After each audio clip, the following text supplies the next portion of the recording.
নবী করিম সাল্লাল্লাহু আলাইহি ওয়াসাল্লাম সহিহ মুসলিম বর্ণিত হাদিসে বলেছেন, আলহামদুলিল্লাহি তামলাউল মিজান। যদি কেউ আলহামদুলিল্লাহ বলে তো এটা মিজানের পাল্লাকে পরিপূর্ণ করে দিবে।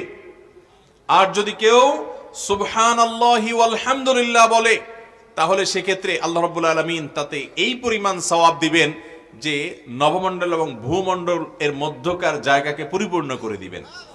যদি একবার সে সুবহানাল্লাহি ওয়াল হামদুলিল্লাহি এইভাবে বলতে পারে, সেই কামনা বাক্যে এটার অর্থ বুঝে মহব্বতের সাথে আল্লাহ তাআলা যে মান এবং কোয়ালিটি চান সেই কোয়ালিটি নিশ্চিত করে, অতএব বেশি বেশি করে মহব্বতের সাথে ধীরস্থিরতার সাথে আমরা এই তাসবিহ তাহমিদ পেশ করব।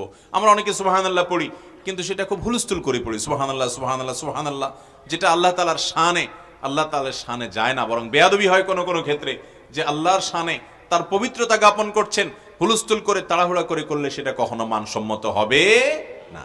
ভাইরা আমার,